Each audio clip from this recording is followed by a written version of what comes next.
Quando o Senhor trouxe ao meu coração essa palavra, esse texto do Evangelho de Mateus, que ocorreu ao meu coração, ó Jerusalém, que matas os profetas, aquele texto tão impactante. Mas o que tocou o meu coração profundamente foi parte do versículo apenas, o fato do esforço do Senhor de juntar os seus filhos, de falar à sua nação, de trazê-los para junto de si, de protegê-los, para que ficassem aos seus cuidados, de socorrê-los, de guardá-los, de abrir os seus olhos. E o Senhor convoquei um lamento, pois esse é um texto de lamento.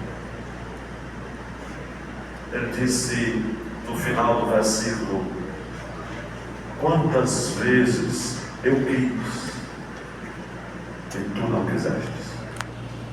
E foram essas duas palavras que me tocaram profundamente, essas duas expressões: o Senhor que quer e o homem que rejeita.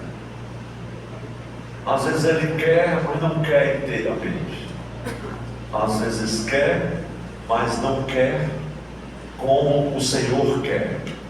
Às vezes ele aceita e quer, mas não como ele está oferecendo, como ele está disponibilizando a graça. E o Senhor está a clamar no seu lamento a Jerusalém, a sua cidade, a cidade amada, que é símbolo de igreja. Quantas vezes?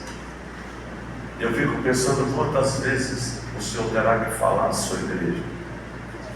Mas Ele vem falando através dos séculos, e continua falando, e ainda hoje aqui, meus irmãos, Ele se dispõe a falar conosco, não com voz de lamento, porque Ele tem falado, e o seu povo tem escutado. Mas era a mesma expressão nas cartas do Apocalipse, quando o Senhor escrevia aos anjos da igreja e dizia: quem tem ouvidos, ouça. Parece que as pessoas não ouviam.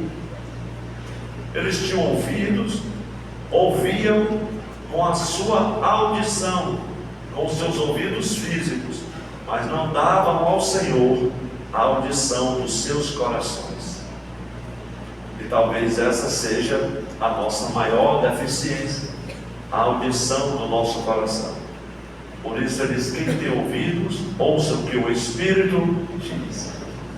Porque ouvir o que as pessoas dizem, ouvir o que o pastor diz, ouvir um lindo sermão, uma bela pregação, lindos louvores, isso não significa dizer que você ouviu com o seu espírito.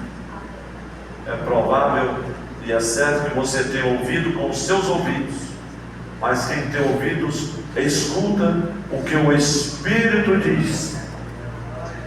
Glória a Deus, porque o Espírito testifica com o nosso Espírito que nós somos filhos de Deus. E é assim que Deus nos fala, através do seu Espírito.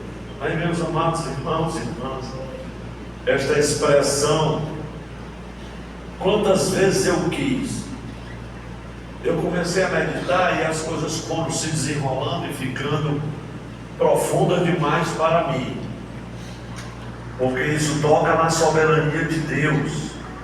E pensando sobre o texto, quantas vezes Deus quis e haveria alguma coisa que Ele quer e Ele não faz.